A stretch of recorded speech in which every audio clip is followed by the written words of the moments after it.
Halo semua, Assalamualaikum warahmatullahi wabarakatuh. Salam sejahtera untuk kita semua. Om Swastiastu, Namo Buddhaya, dan salam kebajikan. Perkenalkan, nama saya Nur Fitri Halimah dengan NIM 2103546, Program Studi Pendidikan Guru Sekolah Dasar Universitas Pendidikan Indonesia Kampus Daerah Purwakarta.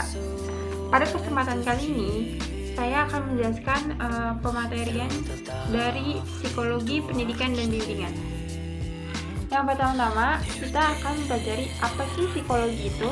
Psikologi merupakan ilmu yang mempelajari tentang perilaku manusia atau ilmu kejiwaan. Kemudian kita akan membahas tentang pendidikan kaitannya dengan psikologi. Pendidikan yang pertama adalah pendidikan yang didapat dari lingkungan keluarga. Di dalam lingkungan keluarga terbagi lagi atas pola asuh. Nah, pola asuh ini terbagi menjadi 3. Nah, yang pertama ada pola asuh bebas. Pola asuh bebas ini artinya primitif dan tidak ada kendali di dalam suatu keluarga tersebut. Yang kedua, ada pola asuh demokratis.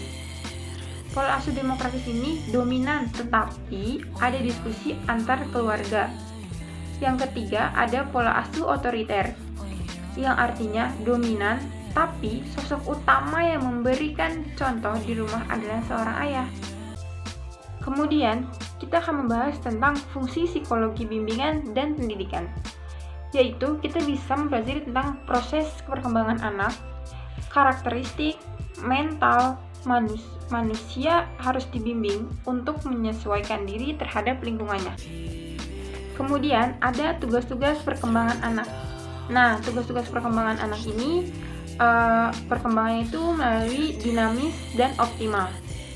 Kesehatan mental itu terdapat dari pikiran kita yang positif, bersyukur, dan menerima setiap keadaan yang terjadi dalam hidup kita. Selanjutnya adalah aspek-aspek perkembangan.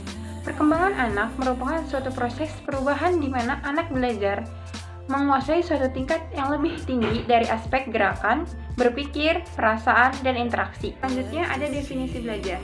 Belajar adalah aktivitas yang dengan kesadaran dan menetap secara seumur hidup untuk berinteraksi dengan lingkungan yang mengakibatkan perubahan pada perilaku, pikiran, sikap, keterampilan, dan pengetahuan.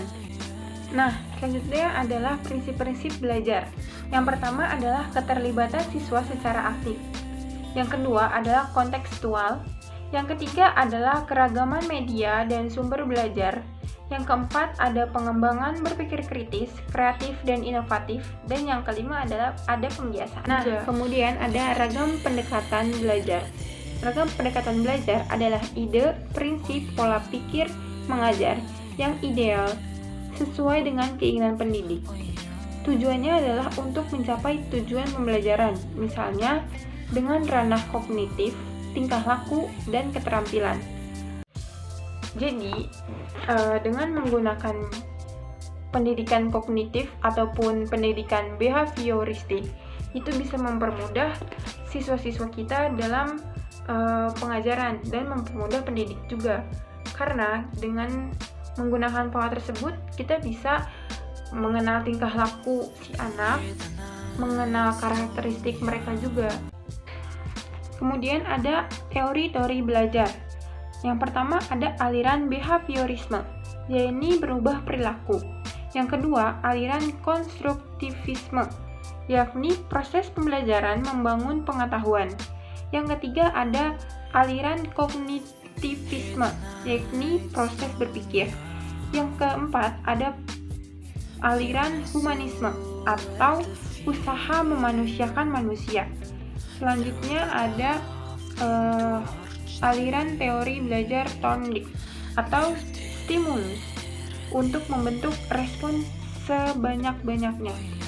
Lalu kemudian ada aliran teori belajar Skinner, yakni penguatan stimulus dan respon pengondisian tanpa disadari. Kemudian masih banyak lagi aliran-aliran teori dalam pembelajaran. Sekian pemaparan materi yang saya berikan tentang psikologi, pendidikan, dan bimbingan. Kurang lebihnya mohon maaf. Wassalamualaikum warahmatullahi wabarakatuh.